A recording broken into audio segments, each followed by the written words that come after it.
we're not talking about a Sebastian the Dolphin. We're talking about a Jeffrey the Landshark, who was made more popular thanks to the video game Marvel Rivals. Gonna be talking about this little guy, Jeff. Talking about this. I don't know who thought it was a funny idea to include that joke into this, but no, we're talking about a Jeff the Landshark. Jeffrey.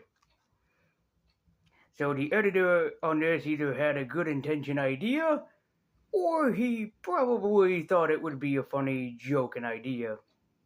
You make the call. You make the call. But this has nothing to do with the dolphin. We are mostly going to be talking about one of the most popular kid-friendly, or you might well say just popular Marvel character at the time, and he's not even a superhero. Greetings, geeks and nerds, I'm Lazy Universe and White and Nerdy. If I ask you to name your favorite, to name any, or your favorite Marvel character, which one would basically come to mind? Spider-Man, Black Panther, the X-Men, Fantastic Four, Captain America, Spider-Gwen even. Nobody would, or Deadpool, nobody would ever go to a character like Jeff the Landshark. But then I had to remember that thanks to Marvel Rivals that came out either this year or last year, it made Jeff the Landshark insanely popular. Just within a short time range, this little Landshark went to places that no one thought possible. And what I have here is a graphic novel collection of some of his stories. Then it's just called It's Jeff. Jeff first. I got this at my bookstore, and honestly, it looked really cute and charming. And then when I actually read it, it was a lot more cute and charming than I was anticipating. Now, I will have to say one thing off bat so people can really understand and know, is that this book mostly is like the Peanuts or Calvin and Hobbes or even Garfield. Is that it's mostly a short story that usually doesn't have a lot of dialogue, as you can see here. And that's because Jeff is usually a unspoken character, is that he gets into some misadventures with some things happening along the way. So I can still review this for the most part, but I just want people to know that I can make snarky jokes and whatnot. But for most of these stories, Jeff doesn't speak. He's a mute character who mostly just makes growling noises. So technically speaking, he could be like Slimer from Ghostbusters. Sort of. So anyways, we are going to be digging into this together, and we are going to enjoy this together. I actually said it on my Twitter, was that this was one of the cutest and most wholesome comic books or graphic novels I've ever read. And it's about this little guy. I mean, look at this cover. You have several superheroes on it, but it's about this guy. Then here's the thing. I'm usually a guy that really doesn't like a good superhero comic book and everything. But this, you're going to find out, is just downright wholesome and freaking adorable. If you have kids and you want to get them into comic books, if they really do want to get into comic books, this might be my recommendation for comics. On the back here, it says for ages 10 and up. You could give this to a 5-year-old and they would still get enjoyment out of it. But why do I say that, and what do I mean? Well, let's dig into this together. Let's check out the collection of It's Jeff, which is a collection of It's Jeff #1, It's Jeff First, Venom War, It's Jeff, and material from Extreme Venomverse. So this is all around. And this is it's written by Kelly Thompson with art by Gurihiru, who actually does some pretty awesome artwork. And these little short stories are funny. And to make note, Jeff usually hangs out with Gwenpool or Kate Bishop Hawkeye. So mostly you're going to be seeing them pop up here and there. But I will say one thing towards the end of this that I kind of wish that this book was. But more on that later. Anyways, let's dive into It's Jeff First, and see what adventures that a little Landshark can get himself into. Our cover is fucking adorable. I honestly love this a lot more than you think. You have Jeff charging at the front with a bunch of superheroes behind him. It's great. You have Squirrel Girl and her pet squirrel Tippy Toes. You have Miles and Peter swinging across. You have Gwenpool hanging around the Hulk. You have Captain Marvel and Doctor Strange. You have Kate Bishop. You have Deadpool being Deadpool. You have Captain America, Black Panther, and Ms. Marvel. It is all great stuff with Jeff leading the charge. It's not a bad cover, I really do enjoy it, but it's kind of a misleading cover, but we'll get back to that in just a bit here. But for now, let's cover some stories. Like this one. It's Jeff, Captain of Fun. Some of those other superheroes around the world, mostly the Avengers, including Squirrel Girl, Ms. Marvel, Miles, I can't remember his name, and Hulkling, who are a gay couple in the Marvel Universe, for people that don't know. And Jeff is hanging out with them going around sweating, but that is until he accidentally breaks his little sweatboard. Instead of being depressed and upset, little Jeff gets an idea on what he could use as a sword. You want to know what Jeff is using as a sword? You sure you want to know? Well, Jeff stole Captain America's shield. I'm not kidding. Cap throws his shield, and it doesn't hit the villain. That's because it's being used by little Jeffrey. Here's a short story that's equally as enjoyable. Jeff's house. Jeff is asleep, and meanwhile, in parody of the Peanuts, yes, exactly, Jeff gets himself his own little doghouse.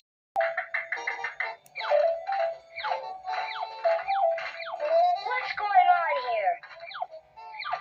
What's this? Find the true meaning.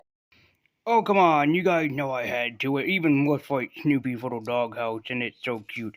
So, yes, Kate ends up making Jeff his own doghouse, or whatever that is for word. But Jeff doesn't want to go in there. Well, not yet exactly, but Jeff takes some things of his favorite. Like he takes in a Deadpool blanket, he grabs a lockjaw and a devil dinosaur plushie, which is adorable. He brings in a pillow, and then I presume he steals Kate's dinner. And he ends up making it the happiest little place ever that he just could because he's an adorable, good shark boy. But there's a problem. He's lonely. So he ends up inviting Kate to his little dinner and everything. But then there's a problem. It's a small problem, that is. And that Jeff shoves Kate in there. So now Kate is stuck in there until she can get out. But in the meantime, at least Jeff is happy. Just look at that cute little boy. Next, we'll check out a two-parter. Jeff Pets was going with part one. Jeff walked by a pet store where he happened to notice a bunch of pets inside. He gets very happy and also upset. He even yelled at the person in his own words that he wants the pet released. Of course, the person in charge doesn't care. So Jeff basically is not happy. Even the person tells Jeff that he's not allowed because, well, he's a shark. But that makes Jeff even more pissed off to the point where that he frees all the animals so nothing bad or harmful comes to them. So the pets all escape, except that they are halted by just one person working in an entire pet store, which I can assume over 100 exotic animals and pets. She kicks Jeff out, which of course makes Jeff angry. And Jeff goes into a phone booth.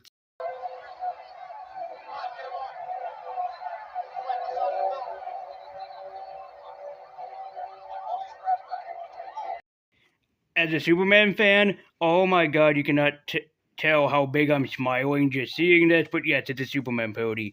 And so he calls up a bunch of his friends, aka Animal Allies, and they all come to Jeff's aid, with part 2 taken off with whoever that he called. And who did he call? He called Tippy Toes. He called the cat, Ms. Marvel's cat from the Marvel. Somebody can correct me on what his name is, I absolutely forgot. The alligator Loki, the dog from Guardians of the Galaxy, Old Les from The Runaways, and Magic's little demon dragon. And they all go back for vengeance. Why?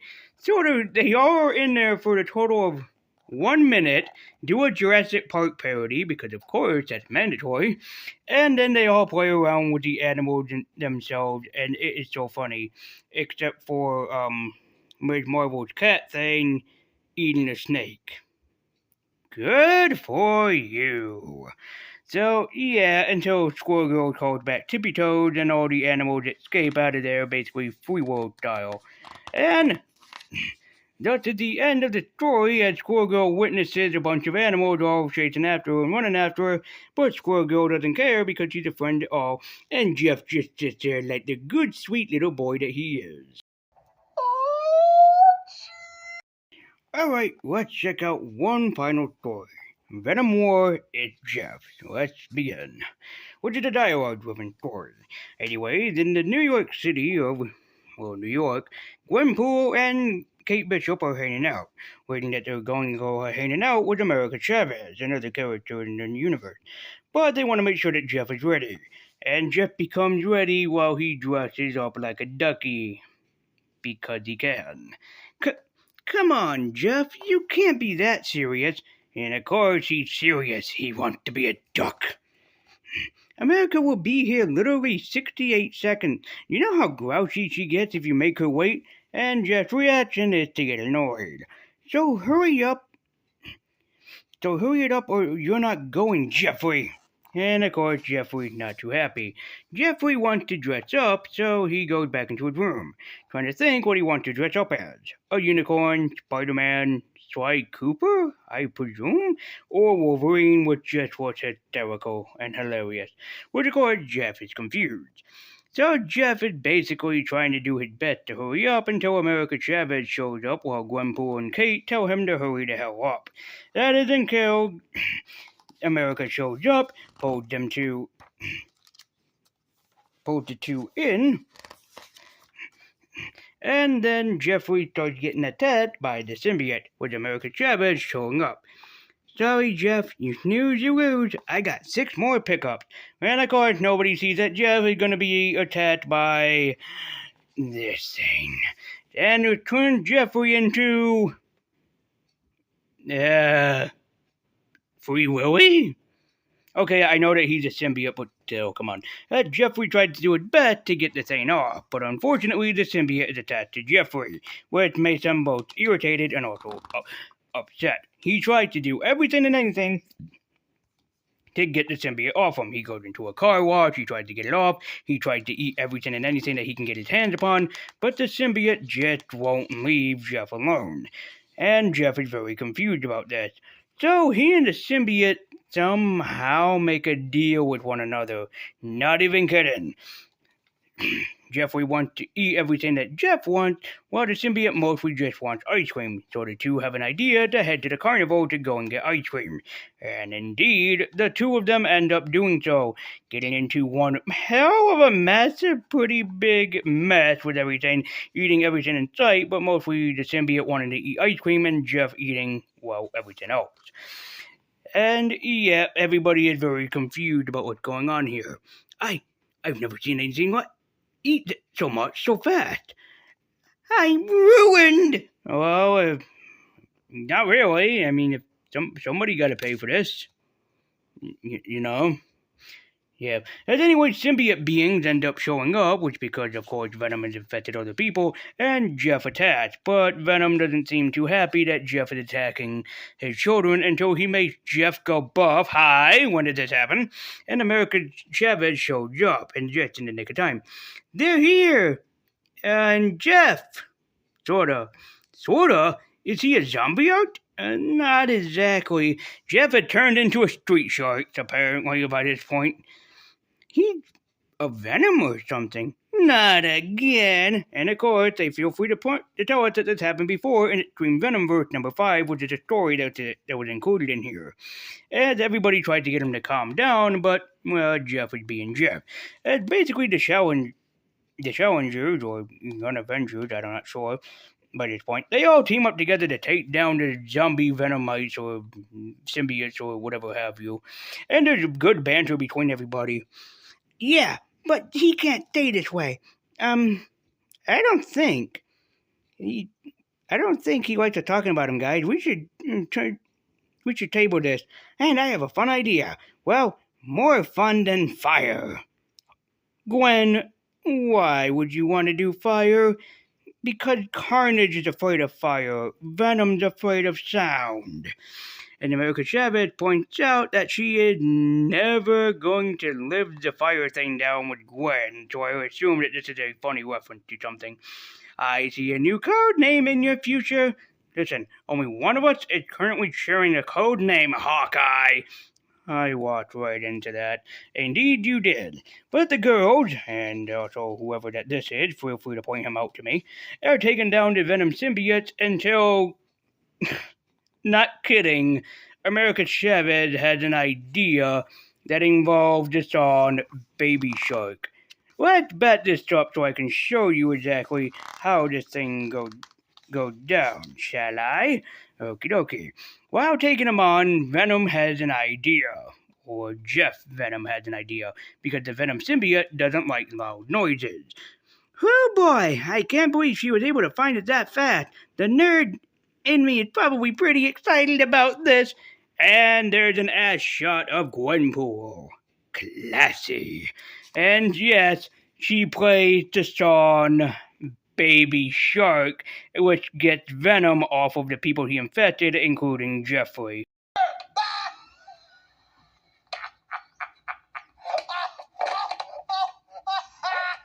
You have no idea how much I laughed when that really happened. So yes, our team of superheroes saves the day, and they try to figure out how to get the symbiote off of Jeff again. As Jeff and the symbiote make a deal that they are all happy, they're well fed, so the symbiote just throws itself off of Jeffrey. We're all seeing this, right? Yes. I guess Venom ate enough brains with chocolate? If you get that reference, 10,000 nerd points to you. And Jeff just rolls up the symbiote and wears it on his head like a little hat. Who wants free churros? Maybe this is literal, but how did he tell it to do that? This is gonna bother me forever, guys. Churros can solve nearly anything in my experience. Don't damage the control guide to do some cleanup. I don't think they help with civilian just construction. That seems short-sighted, doesn't it? The name worked for both of the attended, and Jeff is happy because he gets some free churros. And so our story ends on a very nice ending. Anyways, this comic is decent and wonderful and really damn cute. I mean, this is so fucking adorable, I can't even believe it. I'm not a big fan of Jeff the Landshark, but this is the series that really made me kind of enjoy his character. The only thing that I wish that the book was truthfully about instead of just short adventures of Jeffrey is having him team up with the superheroes. Yeah, there's a little bit of that here and there, but I think it would have been funnier to have him just be involved with a superhero and he helps them solve out whatever crime that's going on. So, still pretty damn decent, just wish that there was a little bit more in there.